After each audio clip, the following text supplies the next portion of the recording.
I, 40 female, was married to Chris, 42 male, for 15 years. We have 3 children, Alex, teen male, Lexi, tween female, and Spencer, tween male.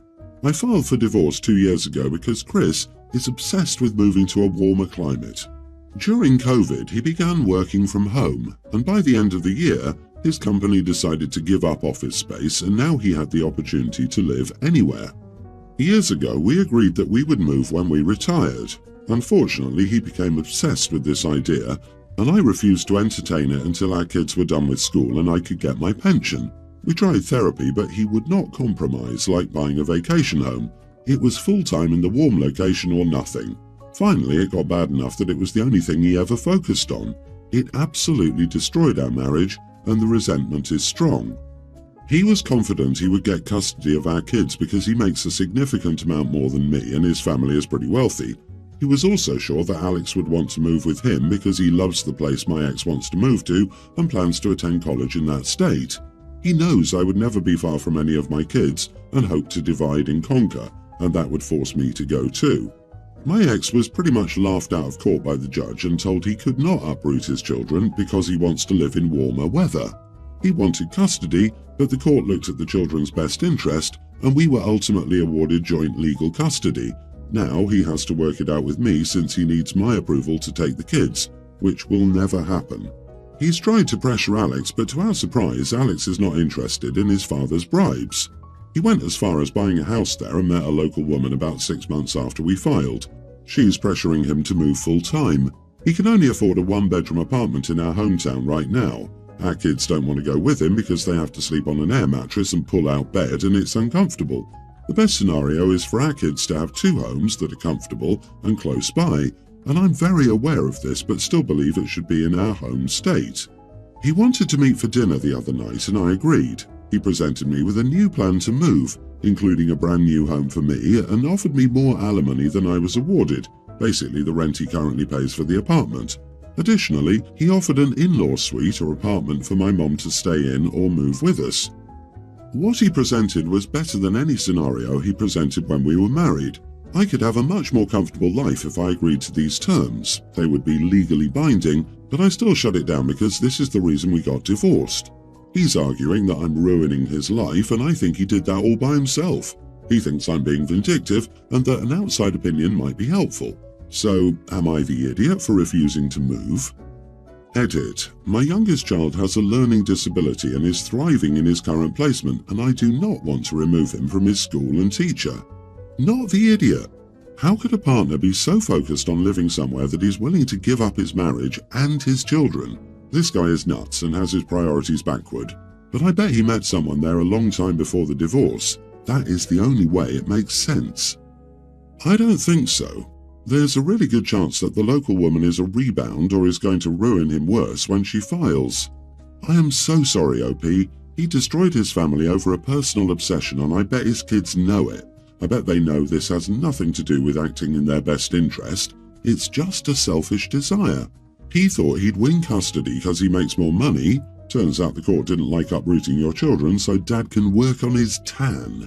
OP, I don't think you're being vindictive. You don't want to move. You already offered reasonable compromises, moving at retirement, having a summer home.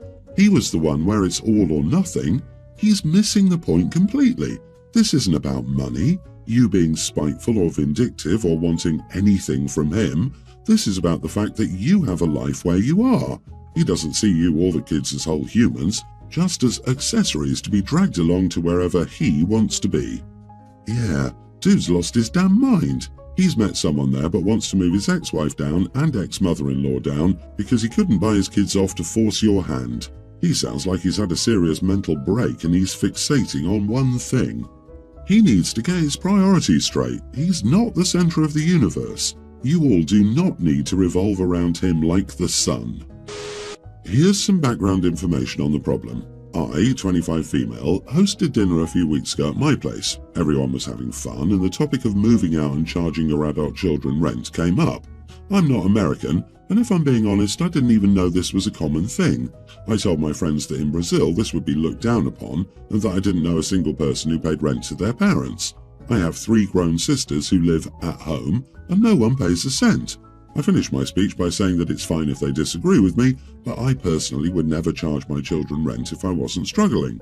My friend Amy, 27 female, said that someone from a third world country wouldn't understand and that my sister shouldn't freeload. I told her it wasn't like that. My parents love to have them around, and it's common, if not expected, to live with your parents until you get married or find a long-time partner. Amy replied by saying that my culture is backward. I tried to not get offended by her choice of words and said, agree to disagree. Back to the present. I hosted again last night and told my friends that my older sister is engaged. Amy proceeds to ask if she's finally going to grow up now or if Mommy and Daddy will pay rent for her elsewhere. I was sick of her little comments, not the only thing she said these past weeks, and said that no, my sister is buying her own condo with my brother-in-law and that maybe she could do the same soon if her parents didn't charge her $1,000 plus utilities every month. This erupted into a fight and dinner was cut short. Some of my friends think I should apologize to Amy to keep the peace, but I don't think I should. Am I in the wrong here? She called Brazil a third world country? What an idiot. Screw her for her third world and backward culture comments. Don't entertain bigots. I don't understand how your friends are split about this. Amy was being insulting and rude and she's the one who owes an apology to you. My friends are torn because Amy is very sensitive about housing. She had to go back to her parents after breaking up with her boyfriend and is ashamed of it. I thought that she would feel better knowing that this is very common in a lot of cultures. But what do I know? LOL. Amy has been very rude to me ever since she found out that my parents helped me pay for the down payment on my condo, and I'm growing tired of it. Oh, I'm sure your comment hit too close to home. She's jealous. Amy is ignorant and is unaware that not every place in the world is like the soccer mom suburb that she grew up in. At the next party, I was going to point out Brazil on a map. Agree, calling OP's culture a third world necessity to survive while implying they're spoiled for getting help on their first home and that the sister is a child pretty much gave it away. If she really did mean it, it must be utterly humiliating knowing that your friend from a poor third world country with family living at home still got more financial support to start their adulthood than you did. Screw her. I, 34 female, live in the US. I'm a professional makeup artist and I work for a small company that provides makeup for people for things like weddings, proms, photo shoots, etc. Basically, I do their makeup for them. I've had this job for the past 10 years. First of all, let me clarify that this has nothing to do with skin tone. This was over skin texture and condition. I had a client yesterday who I assume was a mid-teen that wanted makeup done for a school dance. She made the appointment through the company I work for and I didn't meet her or see her at all before she came in to get her makeup done. Long story short, her skin was in terrible condition and I didn't feel comfortable putting makeup on it. She had many open wounds on her face, which I assume were acne scars. She also had a rash around her eyes and mouth, and I still don't know what it was, but it was light red patches around her eyes and mouth. I was genuinely worried she might have a skin condition or something that's contagious. Yes, my company sanitizes everything, and I know if it's done properly nothing should spread, but to be honest, it still weirded me out to put makeup brushes over her wounds and what I think was a rash, then later use those same brushes on other clients. It just didn't sit well with me. I also don't think makeup on her skin would be good for her in general. Foundation going into open wounds isn't necessarily recommended and might have made her skin even worse. I tried to be very nice to the girl and explain that I couldn't do her makeup because of the risk of infection. I made it seem like my only concern was her own skin health, since I didn't want to seem mean and basically say, I don't want you spreading diseases around to my clients. I was very careful with my words and honestly did my absolute best not to offend her, but I still had to be firm in the fact that I wasn't comfortable doing her makeup. The company offered her a full refund and even waived the cancellation cost, but she insisted she needed her makeup done. My manager ended up sort of siding with me and not forcing me to do it, but talked to her and asked if she'd be okay with just eyeshadow and not a full face, which I still didn't really want to do, but if she agreed to that, I would have. She kept insisting on a full face and made a big scene, ended up calling me a witch and a Karen, then eventually stormed out. Should I have just done her makeup and not said anything? Am I the idiot? Not the idiot. She needs a dermatologist, not a makeup artist. You're likely not the first to turn her down. Professionals aren't about just money. You were keeping your other client's health in mind as well as caring about what would happen to her with the foundation in open wounds. Any true professional would let her down easily and then show her the door. That is a safety and health issue. I don't think it's ethical to do it anyway when you have clear concerns. The chemicals in the makeup could also cause them to become infected and cause more problems for the poor girl. You were doing the right thing by protecting your other clients. I feel sympathy for her, but on the other hand, it's pretty selfish of her not to understand that her skin issue could spread illnesses to other people. You are the idiot for being motivated by fear of it being contagious. As someone with eczema, a skin condition that isn't contagious, I live my life with people like you who just look down at me when I talk to them. Having skin conditions is already very painful because as soon as everyone sees you, they're unattracted. That poor kid. She probably just wanted to look pretty for a night and thought you could help, but you refused. I'm also concerned that you don't use disposable tools. Every makeup artist I've seen uses disposable sponges, brushes, etc., and a mixing palette so they aren't dipping used items back into the product. Agree, I've never heard of anyone refusing to do makeup because they had acne. You totally shamed a teenager, probably damaging her self-esteem. You said it yourself. My company sanitizes everything, and I know if it's done properly, nothing should spread. That means that this was all you judging the girl. You humiliated a teen girl, and her only wrongdoing was having acne. You are very mean. My ex-husband, who I'll call by a fake name Tony, and I broke up 2 years ago after 26 years of marriage. We have 4 children together. Due to the stupidity of the time and social pressure, I added my husband's last name to my name. So all my documents like identification, driver's license, passport, all credit cards, and voter registration card have his last name at the end. We ended amicably even more due to the circumstances. He's gay and we divorced. Honestly, it would suck to have to change everything, go to government agencies, pay for everything new and go to the bank to change everything. So I didn't want to take out his last name, but I introduced myself by my maiden name. Only in the documents is it this name. Tony is currently engaged to a guy and they'll get married next year. The situation that happened was, our son and his family decided to travel and invited me. He asked for my ID to make the reservations. A few days later, me, Tony and fiancé were at my grandson's party. Our son said jokingly in the conversation circle that he couldn't believe that until today I hadn't changed my last name.